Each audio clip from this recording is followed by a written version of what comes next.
Radhe Radhe friend, आप सभी का मेरे चैनल हमारा ब्रजभूमि धाम पर स्वागत है। आज मैं आप सबको अपना पूजा का रूटीन दिखाने जा रही हूँ कि मैं किस तरीके से पूजा करती हूँ अपने प्रभु की। तो ये सबसे पहले मैं सुबह 7:15 या 7:30 बजे तक नहा लेती हूँ। उसके बाद ही सारा काम करती हूँ, अपने घर का सफाई वगैरह भी जब बाद में करती हूँ। तो सबसे पहले मैं इनको जो लोहरी होती है उससे उनको जगाया है अपने ठाकुर जी को। फिर इनके जो भी जैसे बर्तन वगैरह होते हैं वो इकट्ठा करके मैं इनको रसोई में लेके आ गई हूँ साफ़ करने के लिए। अब जो पूजा की बत्ती वगैरह होती हैं ये सब मैंने इनको ये छोटा सा डब्बा है, ठाकुर जी का ही है, तो ये बना रखा है, उसमें डाल दिए हैं। अब ये मैं ठाकुर जी के लिए दूध गर्म कर रही हूँ। थोड़ा सा दूध मैंने अपने हस्बैंड के लिए रखा क्योंकि वो मंदिर ले जाते हैं भोले बाबा को नहलाने के लिए। तो ये मैंने इनकी पोशाक निकाली है जो मेरे को इनको पहनानी है, और उनके जो कड़े कुंडल और जो माला होती है वो सब मैंने निकाल के एक जगह रख ली हैं।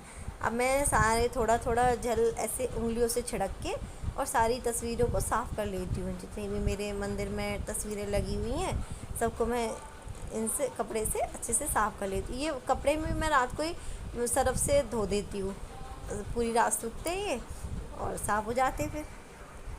अब ये देखो मैंने फिर अब ठाकुर जी को एक बाथ टब है, ये स्टील का ही बना रखा है, इसमें बिठा दिया है। अब मैं लगा रही हूँ इनको गोपी चंदन। ये एक तरीके से इनकी साबुन है, ये लेप बोल लो साबुन बोल लो। अब ये मैंने इनको लगा दिया है। फिर मैं इनको थोड़े पानी से इनको साफ़ कर दूँगी। फिर एक शंख में पानी लेके, एक अलग से कटोरी में पानी लेके इसमें तुलसा डल डाल के शंख में और इनको नहला दूँगी। ये हमारा चरणामृत बन जाता है। तो ये देखिए अब मैं इनको वस्त्र पहना रही हूँ ठाकुर जी को। अब मेरी शक्ल पे ध्यान मत दीजिएगा क्योंकि मैं इतनी लीन हो जाती तो मुझे होश ही नहीं रहता क्या होता है। बच्चे बोलते रहते हैं थोड़ा बहुत तो उनकी तरफ ध्यान देना पड़ता है। अभी देखो मैंने मेरी वीडियो थोड़ी सी कट हो गई, तो ये मैंने सारे उनको उनके जो माला होती है, कड़े होते हैं, कुंडल होती है, सब मैंने पहना दिए। अब ये कुमकुम की बिंदियाँ अगर आपको ध्यान हो तो जब हमारे पहले शादी होती थी तो यही वाली बिंदियाँ लगती थी, तो अब तो कोई नहीं लगाता। खैर इन्हीं से ही मैं इनके ठाकुर जी का पूरा श्रृंगार करती हूँ। अब ये चंदन है, अब ये चंदन मैं हाथ में लेके ही और इसमें पानी डाल के घोल के और इनको ये जैसे यू शेप में जो चंदन लगाते हैं वो लगा दूँगी मैं अपने ठाकुर जी को। और यही इसी से ही अच्छे से एकदम सीधी सीधी लाइन बना के फिर यू शेप दे के इनको इस तरीके से देखिए मैं चंदन लगा दूँगी इनको।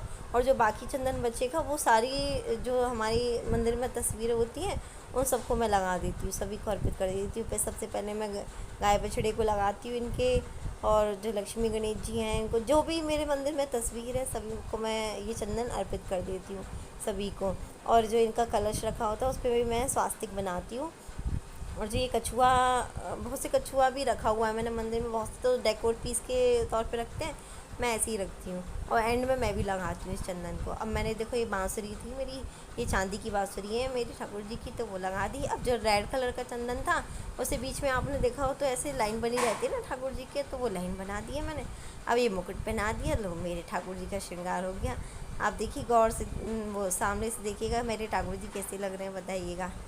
अब मैं इनका फिर अब ये मैं जो रुई की बाती होती है उसको लेके थोड़ा सा इसको ना, रुई एकदम बाज़ार की जो रुई आती है बत्ती आती है वो थोड़ी टाइट टाइट सी होती है, तो इसको ऐसे थोड़ा सा खोल के हाथों से तब मैं इनको इसमें घी डाल के और इनको जला देती हूँ। और धूप बत्ती भी जलाती हूँ मैं, क्योंकि अगरबत्ती नहीं जलानी चाहिए क्योंकि वो बाँस की बनी होती है, और बाँस का जो धुआं होता है वो हमारी स्वास्थ्य के लिए क्या पूरे प्रकृति के लिए ही नुकसानदायक होता है। तो ये मैं धूप बत्ती ज़रूर जलाती हूँ ठाकुर जी की। इससे एक तो क्या फ़ायदा होता है, धूप बत्ती भी सुगंधित भी होती है और धुआं भी, कहते हैं ना धूप दीप करना चाहिए, तो दीप तो ये हो गया, धूप बत्ती ये है।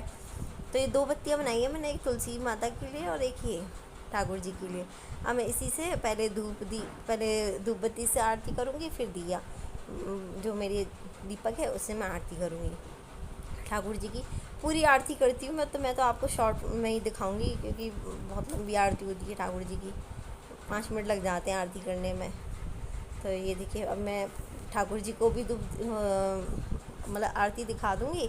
फिर उसके बाद मैं अपना जो जो एक मैंने वो धूप दिखाई थी आपको, धूप बत्ती, मैं उसको ऊपर ले जाके तुलसी में जलाऊंगी, तुलसी के पास उनकी भी आरती करूँगी। सुबह तो मैं धूप दिखाती हूँ और रात को मैं मतलब ऐसी बत्ती जलाती हूँ, दिए में रख के तुलसी को भी और जल अर्पित करती हूँ और सूर्य भगवान को भी जल अर्पित करती हूँ।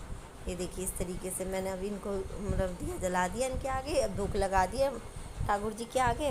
मैंने खुद भी धूप ये आरती ले ली है। अब मेरे बच्चे नहा रहे हैं तो वो भी नहाते जाएंगे और आरती लेते रहेंगे। और देखिए मैं लेके जा रही हूँ ऊपर तुलसा जी में जल चढ़ाने के लिए और सूर्य भगवान को। इतने में मेरा बेटा नहाया आएगा, क्योंकि मेरा बेटा बड़ा है तो वो दूध का भोग लगा देगा। उसके बाद हम कटोरे में ही दूध का भोग लगाते हैं, क्योंकि हमारी सास कहती है कि पहले ग्लास तो इतने थे नहीं, तो कटोरे भी लगाते हैं। तो बस उसी के बाद खाना वाना बनेगा, फिर 12 बजे से पहले खाने को भोग लगाएंगे। राधे राधे। अगर आपको मेरी ये थोड़ी सी वीडियो पसंद आएगी तो प्लीज़ लाइक करें, सब्सक्राइब करें। राधे राधे।